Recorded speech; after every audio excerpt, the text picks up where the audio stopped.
A lag in market surveillance to curb financial crime has been bemoaned by industry experts. This came out of Investec's market surveillance conference in Sandton, where measures were unpacked to fast-track solutions to fight market abuse and prevent cases such as Steinhoff and Tongaat in future.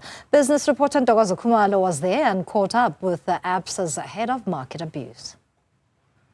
We as human beings are visually influenced. We perception matters. What we see is that the money is with the bankers, and so naturally people would want to do what it is that the bankers do.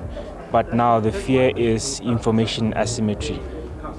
Fine, the bankers seem to be making money and playing in a certain field, and you'd want to jump into that, but because you do not know the risks associated with it, there's a possibility that you'd be taken advantage of.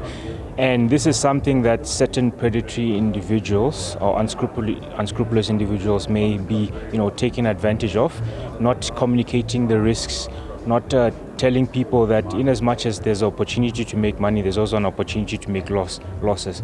Now, within the sort of banking space, we operate under a heavy regulatory environment. There's controls that we as compliance officers need to put in place to make sure that investors' monies are kept safe. But now the question is, who is keeping the monies of those individuals who are not operating within the banking space? What are some of those kind of scams, financial crimes that are becoming more prevalent right now? People should be aware of is just doing your due diligence, and that is asking the right questions. How do you make money? And if the person cannot explain this in a simplistic manner that makes sense, then really you should really be skeptical. Let's say farming, what do farmers do? They get seeds, they plant it in the ground, they water it, apply fertilizer, and then over a 3-4 month period it grows, and then it produces more seeds, it produces more corn or more produce. So you see, there has to be a bit of effort associated with your investment. So that's what people should really, there really isn't any quick way of making money. Those are usually associated with, dangers which you're not aware of. So if an investment strategy really does not highlight the effort that is put towards, maybe selecting the right stock, or even just begin with, are these people registered? Do they have the right qualifications? Do they have the right licenses to operate? Are they phase accredited?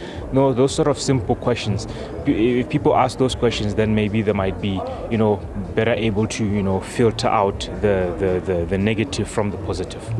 Manga, thank you so much. So I think key takeaway is it still takes patience in the investor markets. And of course, that's Manga Fombard, who's the head of markets abuse at Absa. For Newzroom Afrika on channel 405, I'm Ntokozo Khumalo in Johannesburg.